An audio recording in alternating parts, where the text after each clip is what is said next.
शेतापासून शेती कष्ट करून घेता पेरून 18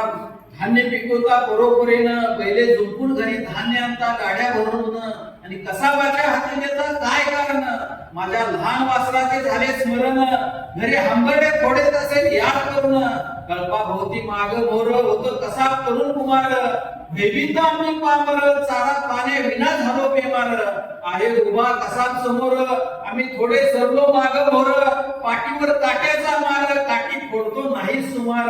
कल्पामध्ये गळा घालतात फास रे आमचे फार हाल जीव होतो कसा विसर कसा कळपातील गाई वसरे म्हणे कसा माझ्या हाती देऊन जाता कसे रे प्राण वाचवा म्हणून तोड पसरे जीव दान द्यावे अशा वेळी नको दुसरे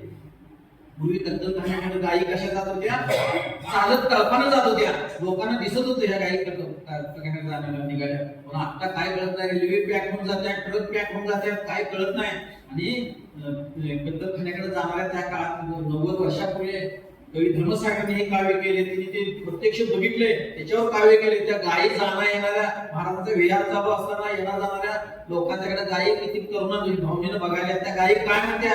येणाऱ्या लोकांच्याकडे बघून अरे तुमच्या पोटी मुले बाळे बायका घरी आहेत बायका त्यांचा जीव आमचा जीव दोन आहे का आमची तुम्हाला दया येत नाही का आमचा कळप मार्गाने जात नाही का कोणी शेठ सावकार दयावंत पाहत नाही का गायत्रीला जीवदान देत नाही का त्याचा श्रेष्ठ नर जन्म सफल होत नाही का गायत्री गरीब जगतात कधी कोणाला त्रास देतात काहो दृष्ट हाती देतात अशा परी गायी म्हणतात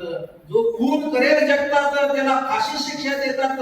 रोज लाखो गायरे मारतात त्यांची दाद कोण घेतात आमचा कळप ठेशनावर गेला खास रे आगगाडी पाहून फार भय वाटत असे रे कळपामधील गायी दरादरा ओढते कसा काटे हातात फडाफडाती एका डब्यामध्ये कोंडून सोडते मात उडाली ऐका पुरती शिटी वाजली आगगाडी खडखडती डबा हलतो मग झाली गडबडती एकमेकावर जाऊन पडती छाती धडधडती फारच लढती हंबरडे फोडती 4 दिवस उपाशी धडपडती गाडी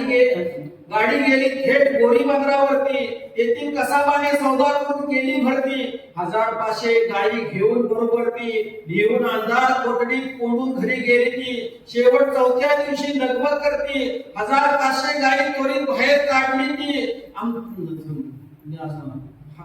बाहेर काढली ती आमचा प्राण घेण्यास घेतली सुमिती फार पातक पाहून कापत असे धडधडी ती कसा प्राण घेईल की गाय धन्याला शाप देईल की त्याच्या वंशाचा दिवा जाईल की दुःख सर्वात होईल की जो कसाबाला गाय देईल की तो नित्य निगोदाला जाईल की गायी विकणारा विकत घेणारा सहाय्य करणारा सर्वच पडतील नरकी हे ज्ञान गुण आणावे तर की गायीच्या अंगावर तिचे केस रे तिचे दिवस पुढे नरकामध्ये दुःख सोस रे असा यत्न करणाऱ्याला पुढे फार वनवास रे अशा पडे कवी धर्मसागर कवी विद्यासागर सांगे उपदेश रे कसा कल्पातील गायी वासरे म्हणे कसाबाच्या हाती देऊन जाता कसे रे प्राण वाचवा म्हणून तोड कसे रे जीव दान द्यावे अशा वेळी नको दुसरे